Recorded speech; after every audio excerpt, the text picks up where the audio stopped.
अब्दुल करीम अब सीधे जॉब के लिए मुंबई पहुंचता और उन सब के लिए तेलगी फेक डॉक्यूमेंट बनाना शुरू करता है। बट पुलिस हर तरह से हेल्प करने के लिए मना कर देती है, क्योंकि ऊपर से लेकर नीचे तक हर एक पुलिस अब्दुल करीम के जेब में। लोग हैरान तो तब हुए जब उसने एक ही रात में एक डांसर पर 93 लाख रुपए उड़ाए थे। पर जैसे ही ये खबर मीडिया को पड़ती है, देश का पूरा सिस्टम हिल जाता है।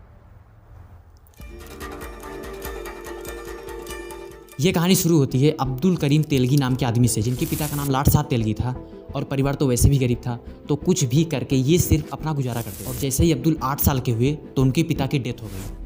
अब यहाँ पर तेलगी अपने 2 भाई के साथ मिलकर उसी स्टेशन पर फल बेचना शुरू करते हैं और साथ ही अपनी पढ़ाई करता रहता है। अब सन 1984 में जाकर अब्दुल करीम का एजुकेशन कंप्लीट होता है और वो जॉब के लिए सीधे पहुंचता है मुंबई। वहाँ पर उसे फ्लिक्स इंडिया लिमिटेड कंपनी में जॉब मिल जाती है। बट एक दिक्कत थी, तेलगी से वो जॉब नहीं हो पा रही थी, जिसके चलते उसे जॉब से बाहर कर दिया गया। तेलगी मुंबई से सीधे पहुंचता है सऊदी अरब। वहाँ पर कुछ साल काम करने के बाद वो मुंबई वापस आता है, लेकिन इस बार एक बहुत बड़ी बिजनेस आइडिया के साथ। अब तेलगी मुंबई वापस आकर अरेबियन मेट्रो यानी कि ट्रेवल एजेंसी शुरू करता है। ये कंपनी उन लोगों की मदद करती थी जो कि बाहर देश जाना चाहते थे और उनके पास कोई डॉक्यूमेंट नहीं था, यानी कि पासपोर्ट, वीज़ा वगैरह। अब अब्दुल करीम उन सब के लिए फेक डॉक्यूमेंट बनाना शुरू करता है और कुछ सालों तक वो ऐसा ही करता रहता है और काफ़ी उसने इसी बीच में पैसे भी कमा लिए थे। बट एक दिन इसकी खबर पुलिस को लगती है और अब्दुल करीम सीधे पहुंचता है जेल के अंदर। अब जेल में जाने के बाद भी अब्दुल करीम के दिमाग से पैसा हट ही नहीं रहा था। उसे बस पैसे कमाने थे, चाहे पैसा कहीं से भी आए। अब जेल में उसकी मुलाकात होती है रतन सोनी नाम के आदमी से।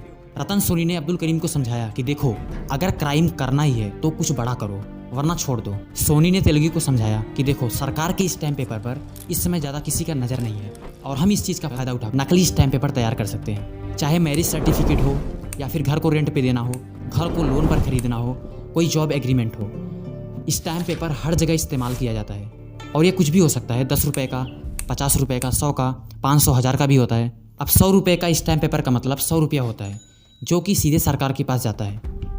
बट क्योंकि ये स्टैम्प पेपर नकली है, तो ये पैसा सरकार के पास ना जाकर उसके पास जाएगा, जिसके जरिए ये नकली स्टैम्प पेपर तैयार किए गए हैं। अब सन 1994 में जाकर अब्दुल करीम और सोनी दोनों जेल से छूटते हैं और बाहर आकर बड़े बड़े पॉलिटिकल पार्टी, बड़े बड़े ऑफिसर से अपनी पहचान बनानी शुरू करते हैं। अब तेलगी को लाइसेंस मिल चुका था स्टैम्प पेपर तैयार करने का और उसने करीब 350 MBA किए हुए लोगों को एजेंट की तरह हायर करता है और हर तरह का स्टैम्प पेपर बनाना शुरू करता है। अब सरकार का स्टैम्प पेपर और तेलगी का स्टैम्प पेपर दोनों में ज़्यादा कुछ फर्क नहीं था, तो किसी बात का डर भी नहीं था। अब बड़े बड़े क्लाइंट, बड़े बड़े बिजनेसेस डायरेक्ट तेलगी से स्टैम्प पेपर खरीदते थे। और खरीदे भी क्यों नहीं, तेलगी जो डिस्काउंट में देता था। और ऐसा ही करते करते अब्दुल करीम कर जाता है 32,000 करोड़ का स्कैम। अब समझो कि अब्दुल करीम पैसा कमा नहीं रहा था, बल्कि पैसों पर सो रहा था। लोग हैरान तो तब हुए जब उसने एक ही रात में एक डांसर पर 93 लाख रुपए उड़ाए थे। बट सन 2000 में जाकर बेंगलुरु पुलिस को ट्रक से भरा स्टैम्प पेपर दिखता है। शुरू में तो उन्हें लगा कि ये सारे स्टैम्प पेपर चुराए गए हैं, लेकिन काफ़ी चेकिंग करने के बाद मालूम चला कि सारे स्टैम्प पेपर नकली है। और ये देखते ही सारे पुलिस के होश उड़ गए।